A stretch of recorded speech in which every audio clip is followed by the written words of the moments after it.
नमस्कार, मी विशाल परदेशी. महाराष्ट्र विशेषमध्ये आपलं सगळ्यांचं स्वागत. राज्य सरकारनं जनतेकरता घेतलेले लोकउपयोगी निर्णय आणि शिवाय वेगवेगळ्या प्रकल्पांबद्दलच्या घडामोडी आपण जाणून घेणार आहोत महाराष्ट्र विशेषमध्ये. चला सुरुवात करूया. राज्यातील कल्पक आणि उच्च शिक्षित युवकांना थेट प्रशासनासोबत काम करण्याची संधी उपलब्ध करून देणारा मुख्यमंत्री फेलोशिप कार्यक्रम 2026 आता सुरू झाला. मुख्यमंत्री देवेंद्र फडणवीस यांच्या संकल्पनेतून साकारलेला हा उपक्रम युवकांच्या नेतृत्व गुणांना वाव देण्यासाठी आणि राज्याच्या विकासाला नवी दिशा देण्यासाठी राबवला जातोय. या फेलोशिप अंतर्गत निवड झालेल्या युवकांना महाराष्ट्र शासनाच्या विविध विभागात प्रत्यक्ष काम करण्याचा अनुभव मिळेल. विशेष म्हणजे या कार्यक्रमासाठी IIT मुंबई तांत्रिक भागीदार असून सहभागींना त्यांच्याकडून प्रमाणपत्र देखील मिळणार आहे. जनतेच्या सुरक्षेसाठी दिवस रात्र कर्तव्यावर तैनात असलेल्या पोलीस कर्मचाऱ्यांच्या कल्याणासाठी राज्य सरकारने अत्यंत महत्त्वपूर्ण पाऊल उचललंय. मुख्यमंत्री देवेंद्र फडणवीस यांच्या नेतृत्वाखाली राज्य शासनाने 5459 पोलीस कर्मचाऱ्यांना स्वतःच्या हक्काच्या घरासाठी 1768.8 कोटी रुपयांचा घर बांधणी अग्रिम मंजूर केला. महाराष्ट्र राज्य पोलीस गृहनिर्माण आणि कल्याण महामंडळाने सादर केलेल्या प्रस्तावांना शासनाने तातडीने मान्यता दिली. या निर्णयामुळे हजारो पोलीस कुटुंबांचं हक्काच्या घराचं स्वप्न पूर्ण होण्यास मदत होणार आहे. मुख्यमंत्री देवेंद्र फडणवीस आणि केंद्रीय मंत्री ज्योतिरादित्य शिंदे यांच्या हस्ते अंधेरी इथल्या नूतनीकृत भविष्यसज्ज अंधेरी RS टपाल कार्यालयाचं उद्घाटन करण्यात आलं. जनसेवा कनेक्ट प्रकल्पाअंतर्गत उभारण्यात आलेली ही वास्तू वारसा आणि अत्याधुनिक तंत्रज्ञानाचा एक उत्तम नमुना आहे. याप्रसंगी मुख्यमंत्री देवेंद्र फडणवीस यांनी पोस्ट विभागाच्या आधुनिकीकरणाचं कौतुक केलं. त्यांनी म्हटलंय की पंतप्रधान नरेंद्र मोदी यांच्या नेतृत्वात पोस्टाला नव्या युगाशी सुसंगत बनवलं गेलं असून पोस्टल बँकेमुळे गावागावात बँकिंग सेवा पोहोचली आहे. पोस्ट विभागाने सध्या 16% वाढ नोंदवली असून अशाच प्रकारची 2200 आधुनिक टपाल कार्यालय संपूर्ण महाराष्ट्रात उभारली जाणार आहेत. प्रधानमंत्री सूर्यघर मोफत वीज योजनेमुळे मराठवाड्यात सौर ऊर्जेची मोठी लाट आली असून तब्बल 93,251 ग्राहकांनी आपल्या घरावर सौर यंत्रणा बसवून विजेबाबत स्वावलंबन मिळवलंय. या माध्यमातून संपूर्ण मराठवाड्यात 341 मेगावॅट क्षमतेचे प्रकल्प कार्यान्वित झालेत. छत्रपती संभाजीनगर जिल्ह्यात सर्वाधिक 37,487 ग्राहकांनी या योजनेचा लाभ घेतला.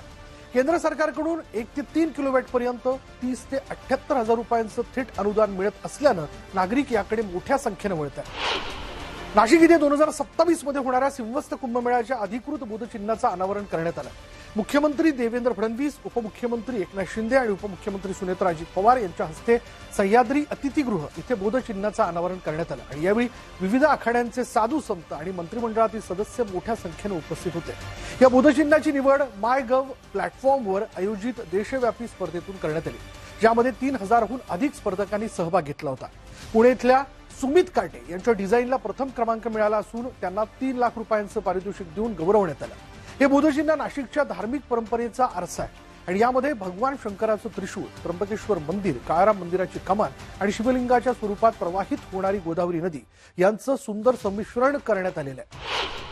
एक अतिशय भव्य आणि दिव्य अशा प्रकारचा कुंभ झाला पाहिजे आणि जे काही भाविक येतील, जे काही साधू संत महंत येतील, या सगळ्यांची चांगल्यात चांगली सोय झाली पाहिजे.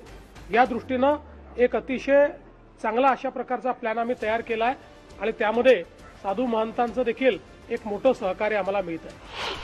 सातारा जिल्ह्यातील महाबळेश्वर तालुक्यातील तापोळा ते अहिर या गावांना जोडणाऱ्या महत्वाकांक्षी केबल स्टेड पुलाचं 95% काम पूर्ण झालं असून हा पूल दिवाळीपर्यंत वाहतुकीसाठी खुला होणार आहे. या पुलामुळे कोकण आणि पश्चिम महाराष्ट्र थेट जोडला जाणार असून स्थानिक नागरिकांचा 45 किलोमीटरचा वळसा वाचणार आहे.